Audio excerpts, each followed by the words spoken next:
meteorologist over at Spectrum News 1.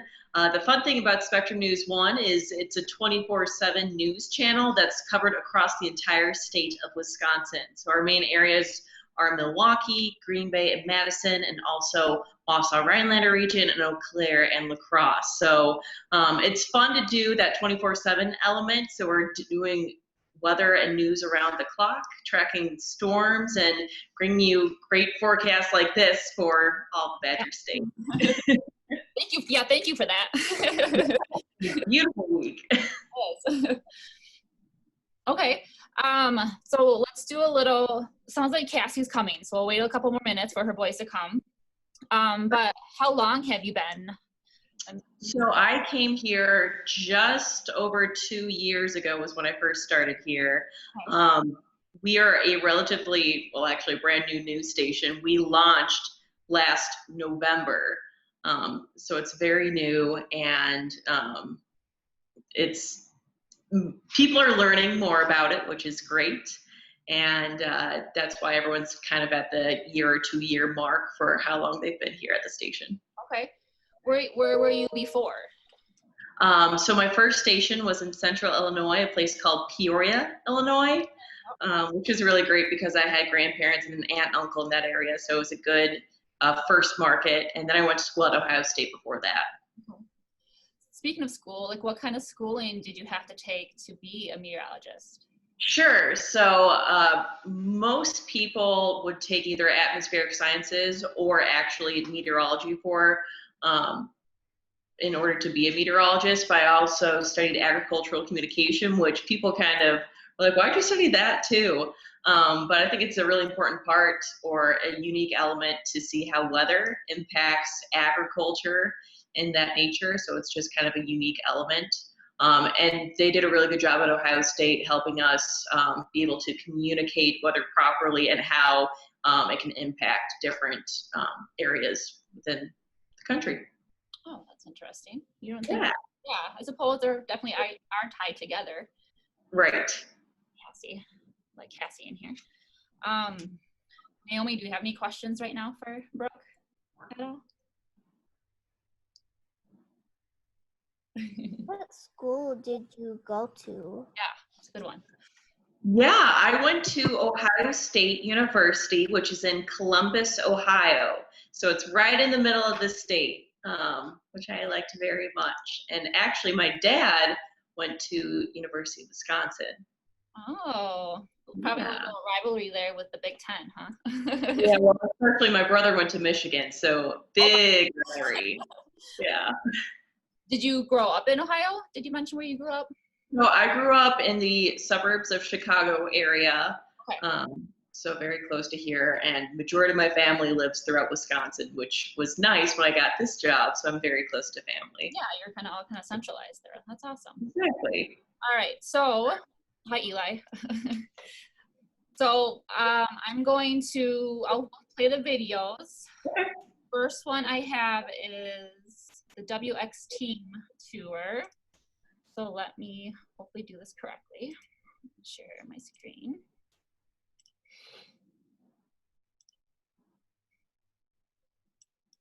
So for the last few weeks, we've been putting in a lot of time and effort on a brand new weather. Start over here. So for the last few weeks, we've been putting in a lot of time and Can people hear it? Yes. Okay. on a brand new weather center for you guys to help present the weather forecast. I want to give you a quick tour of how it looks and show you what all the cool new toys are that we have. So we'll come on in. The first stop we'll make here is something really cool with Kristen.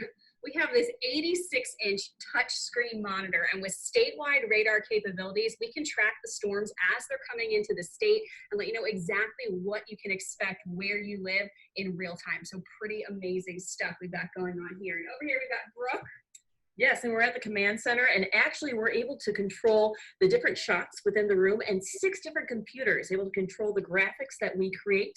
Also, we're able to communicate with the National Weather Service chat room, so that's very important during severe weather season, as well as looking at our social media feeds. So during severe weather, when you guys send in pictures, we're able to incorporate that into our graphics as well. So let's head on over to Matt. Matt, what do you have for us? And this is where a lot of the magic happens on air. This is actually our huge green wall here, and I don't know if you knew this or not, but this is actually how we can tell where we're looking. We got 2 side monitors here and the main camera right here. And what this allows us to do is actually use the radar interactively so we can kind of track those storms, pinpoint them down to your street level, and a lot of cool tools in the Weather Center. And this is going to be a big, important part of our tools as we head through the summer.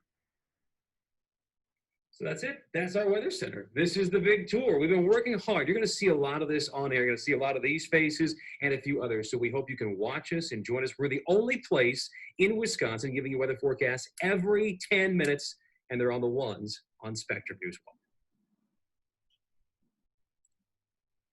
1. All right, so let's talk about all that technology that you have available. Right, absolutely. So that is the Weather Center. That is where I spend all of my time. It's kind of unique how we have it set it up, how the Weather Center is separate from the news studio.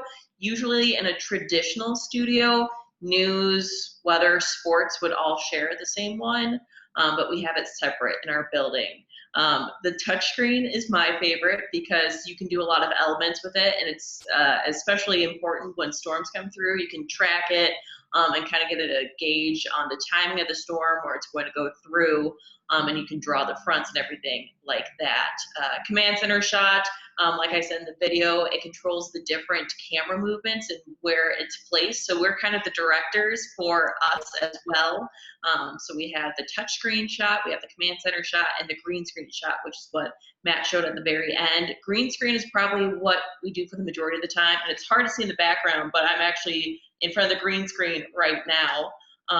And that's where our graphics get fed in, and that's where, once again, we do the majority of our forecasts from. That's awesome. I always find the green screen part very fascinating because obviously that's how you see the weather people doing their job online or on the TV and everything. Right. And I suppose you have to like be careful what you wear when you do the green screen. Yes, absolutely. So because it kind of takes that green color and is able to put the graphics in the background, you cannot wear that green color, and even some blues are a little bit iffy. So we have to stay away from green, which is unfortunate because I love wearing green, but that's okay. Have you ever made the mistake of wearing green? On purpose, I have, for like Halloween and stuff like that. So like you have no body but a head. But fortunately, no. I've worn some colors where it will change the color a little bit. Like I've gotten away with an olive green and it just changes it to gray. I'm pretty good about remembering that. Did it, like learning the green screen, like where to look, because you have like the TV where you can see what you look like. Did that take a while to learn, to kind of get used to of how to do it? It definitely did. So what I compare it to is I actually practice by, in my bathroom mirror, trying to like point things out in the background because it's basically a mirror image. So that really helped. So if you guys at home ever want to try to like do a green screen, you can just try in the bathroom mirror to point. So like I'm pointing to this back picture, I'm pointing to the top of this TV to kind of get familiarized with that mirror image. And it also helps we have 2 monitors. So when I'm looking over this way, I can still see what I'm looking at and the background graphics. That's awesome. So you're in that little room. It's kind of a small room, and you're in there. Like, what is your shift look like? Like, Sure. So things have been kind of adjusted with coronavirus, but my shift is Tuesday through Thursday. I'm 6 a.m. to 3 p.m. and then Friday and Saturday, it's 1 a.m. till about 11 a.m. Ooh. So yeah. What's that like, that early morning shift? Yeah, I mean, it's definitely an adjustment. I've learned to love coffee, but it's kind of nice because you're by yourself. So, you don't have any distractions and you can just go at your own pace, and however long it takes you, that's the time you wake up. So I like giving myself as much time as I can because heaven forbid something were to happen or severe weather would come through Wisconsin, I'm ready at that time. So I usually wake up, do my hair and makeup first, and then start forecasting, and then I'll start building my graphics, and then doing the recordings for the show. So if you say you do it all by yourself, so you kind of, you're by yourself, you're a one-woman team. Yeah. Yes, so I am literally by myself in that room, and sometimes I don't see anyone for the entire day, which is crazy. It's good during this time that we're kind of separated, but it's really cool that we're able to do it all by ourselves, and we have that capability. Do you guys have any kind of social interaction? Like, do you have a Facebook page, like Twitter, or anything that you interact with people while you are working? Yes, so our station, Spectrum News 1 Wisconsin, is on Facebook and Twitter, and I have a Facebook, Twitter, and Instagram page, Meteorologist Brooke Brighton. So that's where we can kind of interact with those in the community.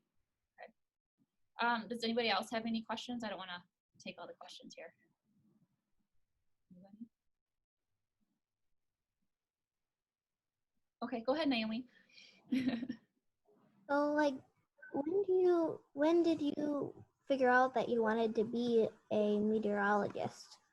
That is a great question. So actually, the first time I did a weather unit was in 8th grade in our science class, and it was about a 2-week unit.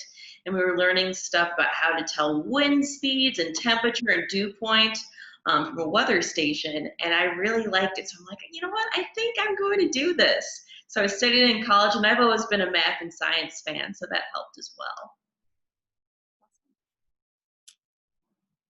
Okay, so let's watch our other video, then we can ask more questions too. We got this one.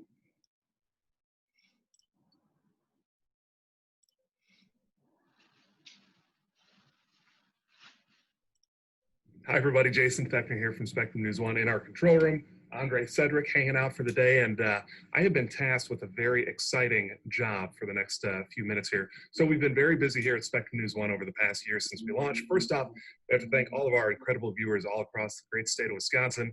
It has been a blast and a half. Things are about to get even better. So when I'm not anchoring the news on Spectrum News 1 each night at 5 o'clock and on, I've been real busy. Tore apart the entire old set. It's gone, and we've replaced it. And you are about to get a first sneak peek of what it looks like. Come on in, get on in here. Boy, am I wiped out. Woo, but I think it turned out pretty well. Don't you look at it? So this is a brand new set here at Spectrum News 1 Wisconsin, and I love it. It turned out beautiful. Everyone who worked on this did a phenomenal job. I think it turned out even better than a lot of us anticipated. And it is fully interactive, really fun. So hypothetically, imagine there's a big snowstorm in Wisconsin coming up in a couple of weeks when this is finally live and running. It's not a huge hypothetical because we have those big snowstorms up here often. Instead of kind of a traditional newscast, it's just bumping around reports. We could potentially pull up reporters live and all those monitors right there. We could have kind of a free-flowing conversation. We're on 24/7, checking in on conditions from Green Bay and Madison and around Milwaukee as well. So this is going to be really fun for us. We've got some touch screens integrated with all this too. The meteorologists are over the moon about what they're going to be able to do. So this is going to be a really fun process to be a part of once we get this thing launched. And once again, our viewers are the biggest reason why we can do this. So thanks to everyone who's been watching. And this isn't it. So beyond building this overnight, well, come check this out here. This is the really, nope. You sure?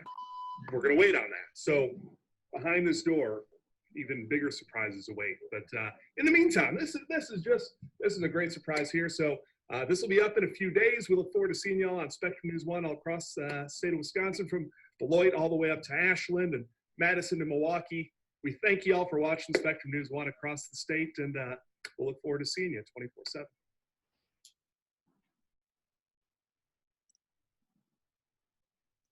All right, are you able to tell us what's behind that door? So it is our second studio. So these kind of tours were recorded a little while back before coronavirus happened. So our second new studio is also finished. Awesome. So he mentioned a snowstorm. So I was kind of thinking about, we have some severe weather in Wisconsin and everything, and sometimes it's really severe, like tornadoes and everything. So can you kind of take us through, like, say there's a tornado coming or a big severe storm coming. Take us through like your process or how you get that information out. Yeah, absolutely. So one of the probably most important tools during that time is we have access to talk to the National Weather Service through a chat room. And people who are in that chat room are emergency management people, meteorologists, both on TV, radio, as well as those working at the National Weather Service. That's really important because we can kind of communicate what we're seeing on the radar. Radar is our best friend during severe weather. We're able to look at certain things on the radar, and that kind of dictates the strength of the storm, what's in that storm. For example, we can tell if there's hail in a certain storm, lightning, as well as how strong the winds are. And not only that, whether the winds are circulating, and that kind of tells us if there's potential for a tornado to form from that storm. So we work really closely with that radar. And with severe weather, the great news is about being a 24/7 news station, we don't have to break into anything because it's just our station. So any severe weather, we go on air immediately, and we stay usually for watches. We'll just cut on, get on air, address that there's a watch, and we'll give you updates, and then we'll come off air. Now, if it's a warning, especially a tornado warning, as long as that warning is in effect, we are going to stay on air for that entire time. So I remember not too long ago, about a month ago, a tornado warning first came about at about ooh. Can you see me? Yes. Okay, my computer fell asleep. So about a month ago, it was about 1:45 a.m. when the first tornado warning came about. So I had to go jump on air at that time, and then I didn't get off air until about 3 a.m. So I had to be live talking about that situation for about an hour and 15 minutes, which is a long time to talk about it. That is. I mean, it's a tornado, so it's but you just 2 hours of talking about a tornado, right? Right. Right. Yeah. But yeah, that's kind of our mindset to notify people. Our primary purpose is to be going on TV and doing that, but we also use social media. So we'll send out push alerts, whether there's a watch or warning in your area. And we just got a brand new Spectrum News app. So if you download that, we'll send you push alerts as well to notify you about certain weather events. I suppose, like, once you hear like a tornado is coming, like your heart rate goes up and your adrenaline going, like, this is my time to shine, right? Absolutely, but at the same time, you have to stay calm to make sure that everyone else knows, like, it's going to be okay as long as I listen and know what to expect. Yeah. Any other questions for anybody else? I do. Sorry. I read that you were a storm chaser. Is that true? I've done some storm chasing in the past, especially at my last station in Central Illinois. We actually had a vehicle designated to chase storms. So what is that exactly? So basically, we have a driver, but I'm on my radar. And so I'm able to tell where the storm is most severe and where we can kind of see the best part of the storm and capture that on video, but also making sure to stay safe. So kind of knowing the background guidelines behind that as well. Right. And what is the benefit of doing that? Sure. So just kind of verifying information. Oftentimes people like to see for themselves what is actually happening because you can say what's happening until you're blue in the face. But when you actually see it, you're like, oh, wow, this is actually happening. I need to take this seriously. So having that visual medium as well as having that audio really helps emphasize the point. And is it scary or fun or?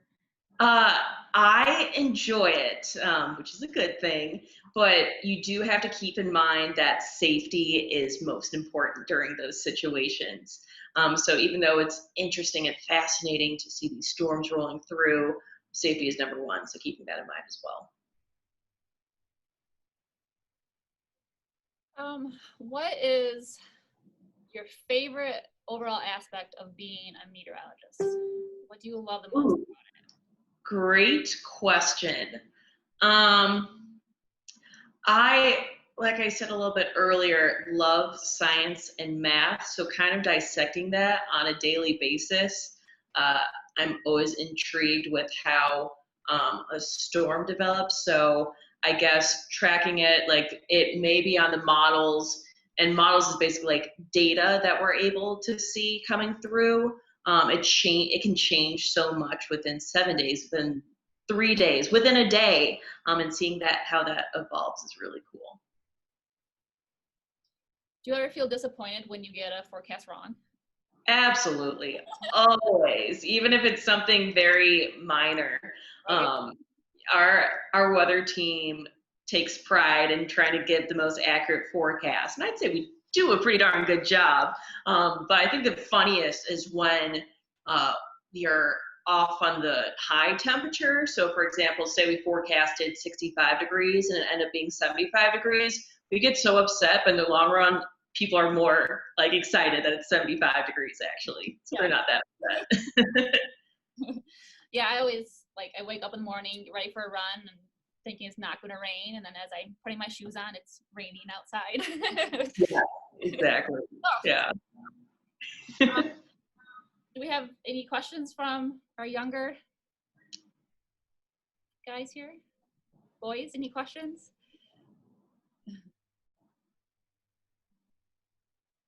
Is there any type of weather that's harder to pick up on the radars? That is a good question. Fortunately, with how technology has evolved, our radar is very good. I think the only time it gets a little bit tricky is when one of those radar sites are down. But luckily, so for example, in Wisconsin, we have one in La Crosse, we have one in Green Bay, and we have one in the Milwaukee-Madison area. So if one of those goes down, then the neighboring stations will kind of take over and help out in that situation. So it gets a little bit tricky, but everyone works together, which is great. Awesome. What is your favorite type of weather?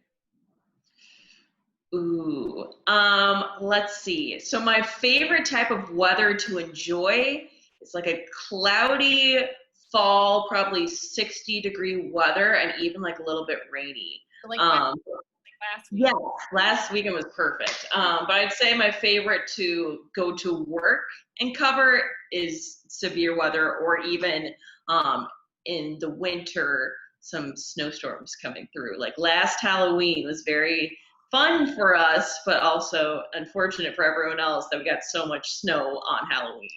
Yeah, I was going to ask the difference between severe thunderstorms and then severe snowstorms.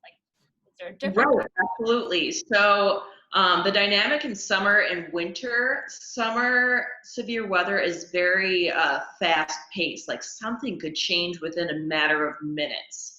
So you really have to be on your toes for that. Whereas a snowstorm, it's usually slow moving, so you can kind of get a better gauge of what's going on.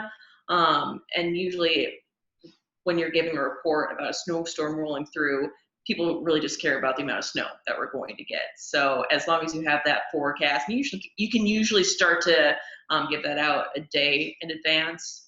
So just reiterating that point throughout the day, like, hey, there's a lot of snow coming through. If you're going to be on the roads, make sure to be careful. Awesome. Well, do you have anything else you want to talk about? Anything that you think we missed or haven't talked about yet about your job? I have my forecast sheets and what I go through for forecasting, if you guys want to hear that. Sure, yeah. Okay, let me go get the forecast sheets really quick. If you guys think of any other questions, let me know. Okay, we'll see how well we can see this. Let's move this. Is that gonna be better? Okay, so these are our forecast sheets. And I'll kind of go up so you can see how much data. So that's a whole forecast sheet. This one is for Milwaukee. We also have one for Green Bay and Madison, but we also forecast for Wausau and Rhinelander and Eau Claire and La Crosse. So that's about 7 different areas that we forecast for. So it's a lot. But again, I love the data. I love the information that comes in. So basically, let me show you the different sites we go through. Let's see if the National Weather Service is going to be working. Okay, well, the first one, this is the National Weather Service site in general. It's kind of hard to see because of the reflection, so I apologize. But basically, it gives you kind of a breakdown farther down. There you go, as to what's going on for that day. So it'll give you temperature, sunny, clear, that kind of weather phrase. And it'll also give you wind speeds as well. Another one that is kind of interesting, we use this, it's called MOS data. That's a lot of numbers over there. So that's kind of a trickier one that you learn in atmospheric sciences or meteorology, is kind of how to dissect the data that's coming in. So this data is coming straight from the field, from tools that are out there. And so because of my classes, I'm able to dissect it and say oh, it's going to be a clear day. Temperatures are going to be in the low 60s, no precipitation, and stuff like that. So that's another one we use. What's that? It was MOS data, MAAS? MOS data. Yes. And then Is there, you can bring it up on the screen? Can you share it? I just have it. Well, let's see. Can I do? You should be able share on this. Okay, let's bring up. Let's see. Let's go with the next one. I'm searching it right now, so I'll share the screen once I have it up.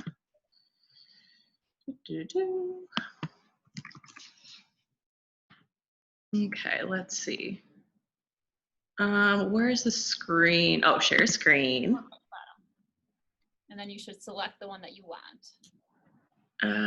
Chrome tab.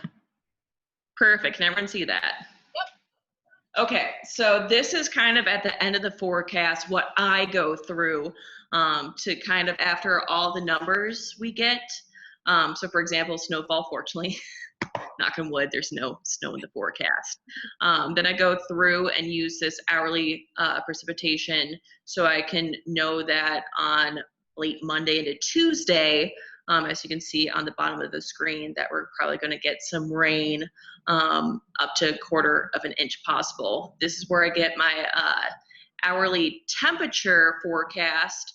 So from the numbers I've already gathered, I can kind of find a pattern in it. And the different lines indicate different models that you see over on the right. So at the beginning, you get a lot of different models. So the NAM, GFS, we also use Euro. And since there's so many models that come in for the first one, we're able to get a more accurate sounding for the first few days. Whereas as we get through Sunday through Wednesday, there's only 2 models that really pop up. So it's a little bit not harder to forecast, but it's not going to be nearly as accurate as having all those models. Let me also pull up the National Weather Service chat room so you can kind of see what we go through. How far in advance do you, what's the most accurate reading? Maybe obviously when you're in the weather itself at the moment, but what's the soonest you can usually get a pretty accurate forecast? Hold on, sorry, I'm trying to think of password at the same time. I'd say probably within 3 days, it's going to be pretty accurate. And then anything farther out, it's not going to be as concise. So what you're seeing right now is the National Weather Service chat room that us TV meteorologists use on a daily basis. This is where we're able to talk with other meteorologists, TV meteorologists, as well as meteorologists in the National Weather Service.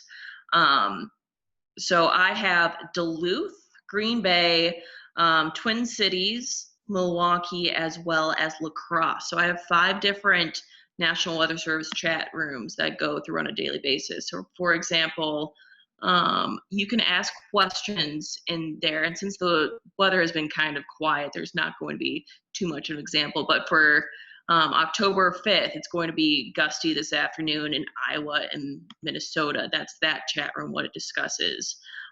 This one, Tim, who was our warning coordinator and kind of like the media contact over at the National Weather Service in Milwaukee, Sullivan, went through like frost and freezes and that kind of thing, because we're starting to see that happening. But this is where we'll see all the severe thunderstorm warnings, tornado warnings, and stuff like that. You can also see Brandon ask a question of driest Septembers and kind of seeing total precipitation. So Joshua over the National Weather Service was able to capture some data and give him some precipitation amounts.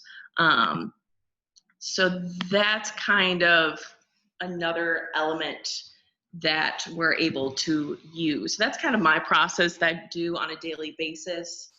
Does anyone have any questions about the forecasting process?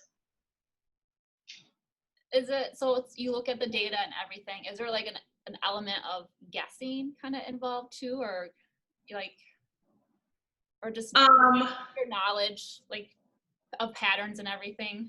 Yeah, I think that's the main thing, is like we're able to pick up on patterns and we know the dynamics of a certain area. For example, Milwaukee actually tends to trend a little bit warmer. So if we're going in between two numbers, we'll go on the warmer side. For example, I think this Saturday, we have a weather group chat at our station. We're going back and forth. It might hit 80, like on Friday too. It's gonna be a little bit cooler Saturday now. But we're able to pick up on the characteristics and past data in certain areas to get a better glimpse into how we forecast on a daily basis. Awesome. Do we have any other questions for Brooke?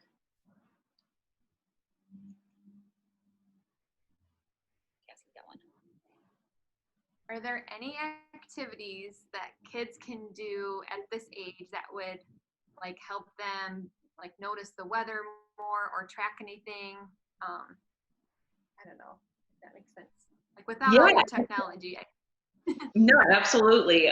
So one of the things I think is most fun is actually being able to name the clouds that you see and kind of tell what weather is going to come next based off of the clouds. I actually wrote a blog on our station's website, so I can send that link later on if you guys want it, kind of a guide to how to tell what clouds are out there.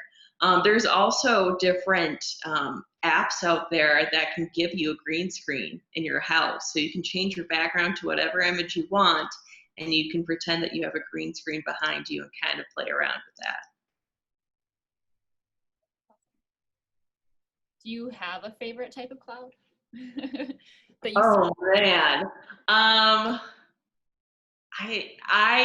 think it's the whole being able to name clouds. It was interesting in my atmospheric science classes. Every single one started with taking a quiz naming every type of cloud and what kind of weather is associated with that. So I got pretty good at it. That's awesome.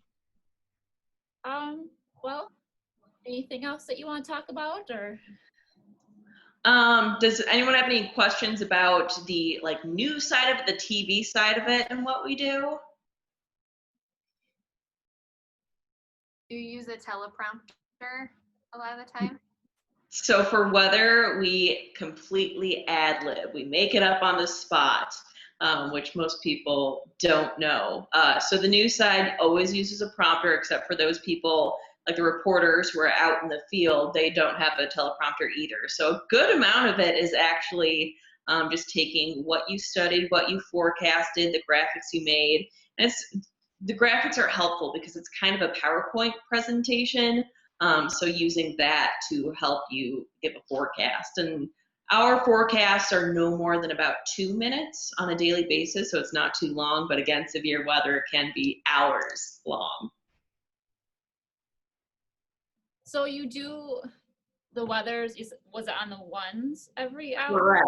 Okay. It's on the ones. Okay, so, and you said it's about 2 minute forecast? Yes. So what do you do in between your forecast? Sure. So let's see. Our station is unique in majority of the stuff that we do is recorded. So that's why you're able to see me in the background right now. And because we're statewide, I have to do about 8 different forecasts per wheel. What a wheel is our 30-minute show. So I'll have to do a statewide one, which goes into all of our zones. And when I talk about zones, our feed is divided in Milwaukee DMA, Madison, and Green Bay area. So you're going to get, for example, this forecast right now. See, I messed up too. It's going to be the Milwaukee feed, but I also do a specific forecast for Madison area and Green Bay area as well.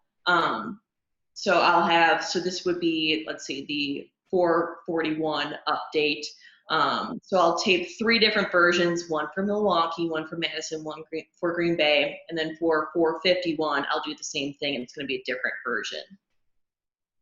So that's one cycle. So that takes about 20 minutes to record all of those.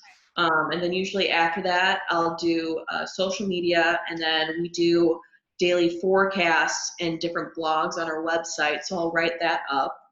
And then depending on the day, I'll either do 2 sets of recordings. So that's another 8. That'd be a total of 16 recordings. Or sometimes I have 3 wheels, which gets kind of fun. And that's another 8. So it'd be 24 total recordings. So we keep busy. It's good. We don't have too much downtime unless the weather is like this. It's pretty easy to forecast. But we try to keep, if it's a down day, like if it's a pleasant day, not much going on, we'll try to do more on social media. Okay. That's awesome. So do you also need to know your geography really well? Yes, that's important. So my major and minor was actually in the Department of Geography. So it's very important to know your geographical locations, and it takes you a little bit to learn all the counties in Wisconsin where they are, and learning the pronunciation of city names across Wisconsin is a joy to learn. You can imagine. Well, I don't know if there's no more questions. I will say, Brooke, thank you so much for an amazing Q&A and program. I think we all learned a lot. I really appreciate it. Yeah, absolutely. And if you guys have any further questions, you have my email, or you can reach out to me on all of my social media accounts. And we also have a website if you want to. We have different weather blogs of different topics. My weather blog for today was what weather is ideal for the Great Pumpkin. So those are kind of fun if you want to go through that as well. Awesome. Well, I hope you keep giving us weather like today. I will do my best, but no promises. I know. We are in October in Wisconsin, so yeah. Anytime. Well, I really appreciate you coming on board with us, and yeah, thank you. Yeah, absolutely. Have a good rest of your day, everyone. Bye. Bye. Bye. Bye.